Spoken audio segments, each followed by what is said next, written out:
केंद्र सरकार ने पेट्रोल डीजल पर एक्साइज ड्यूटी बढ़ाकर खाली होते खजाने को भरने की कोशिश की।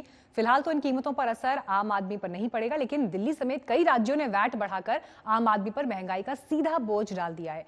अब केंद्र सरकार के कदम के बाद आशंका है कि कच्चे तेल के दाम बढ़ने पर कंपनीज सीधे ग्राहकों पर बोझ डाल सकती हैं।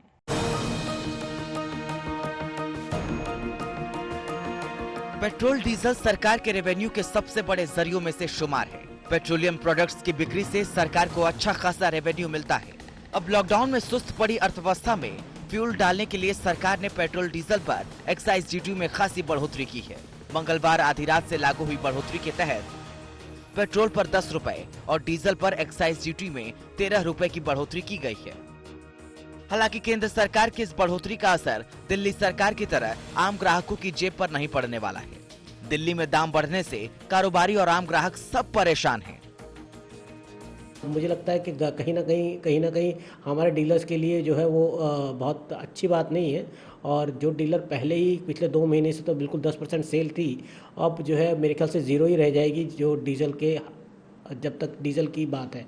जहाँ तक ये पेट्रोल की बात है, पेट्रोल में जो अभी स्थिति है वो भी कोई ज़्यादा ठीक नहीं थी, क्योंकि हमारा पहले अभी भी हमारा महंगा था बनिस्बत बाकी स्टेट्स के। तो अब और बढ़ने से ये सेल बिल्कुल ख़त्म हो जाएगी।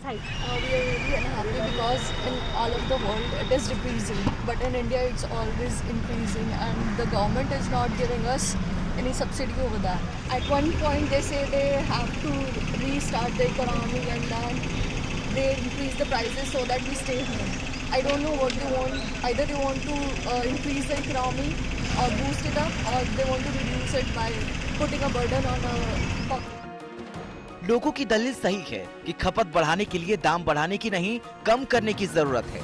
अगर बात करें केंद्र सरकार की, तो उसने सस्ते कच्चे तेल के बावजूद दाम न कम करने वाली ऑयल मार्केटिंग कंपनियों को इसका बोझ उठाने के लिए कहा है। हालांकि इस बढ़ोतरी के बावजूद सरकार को इस इजाफे से पूरा फायदा लॉकडाउन के चलते नहीं मिलने वाला है। दरअसल मार्च के आखिरी हफ्ते से जारी लॉकडाउन के चलते मार्च में पेट्रोल की मांग में 16.3% और डीजल में 24% की गिरावट हुई है। वहीं अप्रैल में यह आंकड़ा कई गुना बढ़कर 70% पर पहुंच गया। इस तरह 40 दिनों के पहले दोनों लॉकडाउन से सरकार को तेल की बिक्री में कमी से 40,000 करोड़ के नुकसान का अनुमान लगाया गया है। ऐसे में जितनी बिक्री आमतौर पर होती है, वो न होने से सरकार को इस एक्साइज ड्यूटी में बढ़ोतरी का खास फायदा नहीं मिलेगा। लेकिन फिलहाल जो बिक्री हो रही है, उसमें अब सरकार की टैक्स कमाई बढ़ जाएगी। इस बढ़ोतरी के पीछे एक बड़ी वजह 2019 से 2020 में हुआ घाटा भी है। 2019 से 2020 में भारत का बजट गैप 3.8% के लक्ष्य के मुकाबले बढ़कर 6 साल के उच्चतम स्तर 4.4% पर पहुंच गया।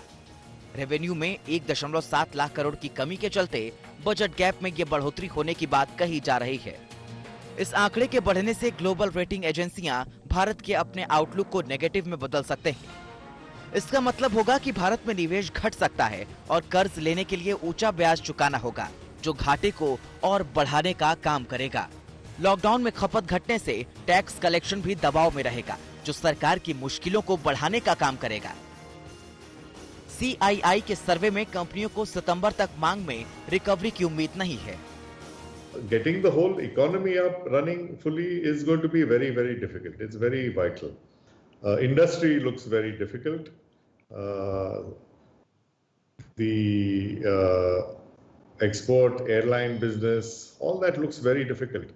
So it is going to be a very tough economic year next year. छोटे कंपनियों में बहुत डिफिकल्टी है।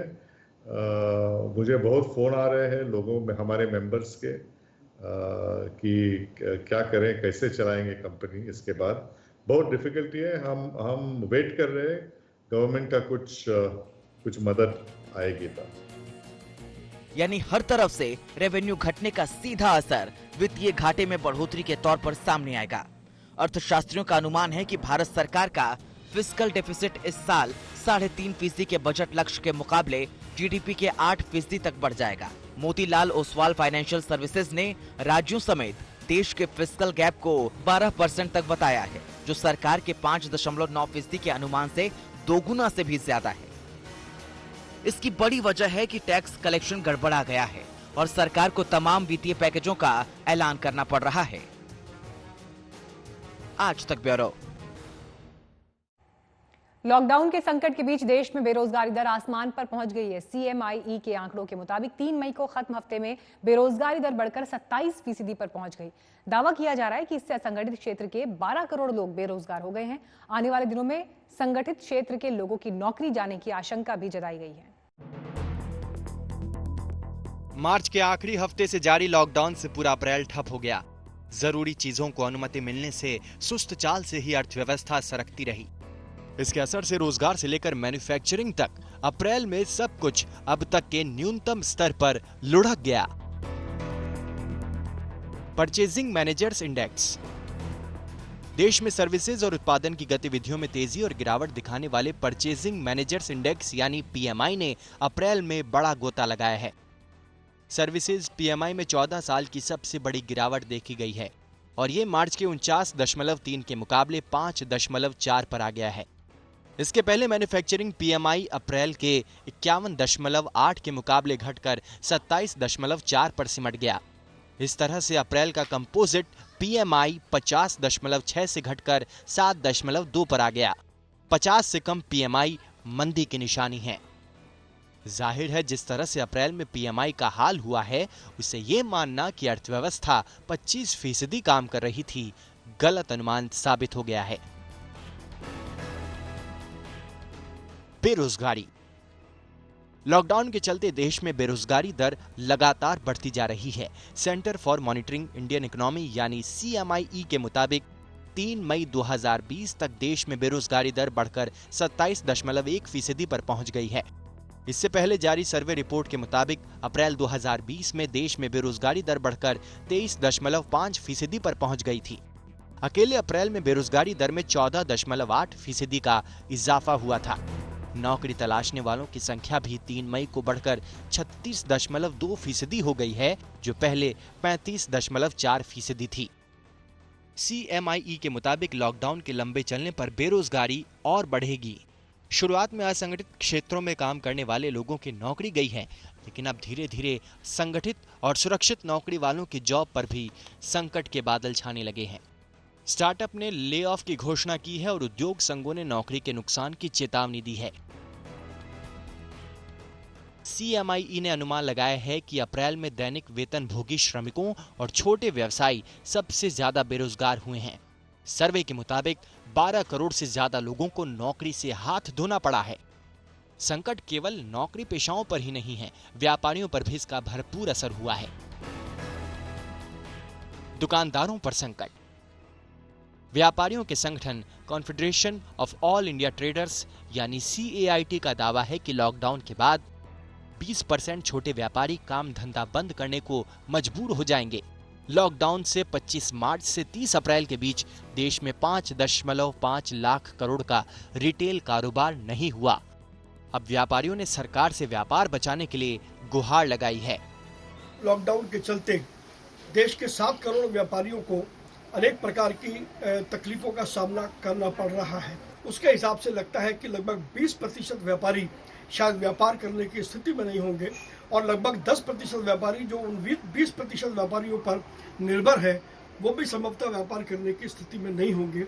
हमारी केंद्र एवं राज्य सरकारों से यह आग्रह है कि देश भर के व्यापारियों की इस स्थिति को देखा जाए और उनको वर्किंग कैपिटल उपलब्ध कराया जाए और जो सैलरी का वेटेज है उनके ऊपर, उस वेटेज को कम किया जाना चाहिए। इसी तरह लॉकडाउन से सबसे ज्यादा परेशान रेस्टोरेंट इंडस्ट्री को भी लॉकडाउन से जोरदार झटका लगा है। होटल इंडस्ट्री को नुकसान। रेस्टोरेंट इंडस्ट्री को लॉकडाउन के चलते रोजाना 480 करोड़ के नुकसान का अनुमान है। इसके साथ ही होटल एंड फूड इंडस्ट्री को 10 लाख करोड़ के नुकसान की आशंका है। अब जरूरत इस बात की है कि कोरोना से बचाव के चलते लागू लॉकडाउन से सरकार अर्थव्यवस्था को बचाने की पुरजोर कोशिश करे। इसी से रोजगार बच सकते हैं और देश की अर्थव्यवस्था को बढ़ाया जा सकता है। आज तक ब्यूरो। फिलहाल इस बुलेटिन में इतना ही, लेकिन देश और दुनिया की सभी खबरों के लिए देखते रहिए आज तक।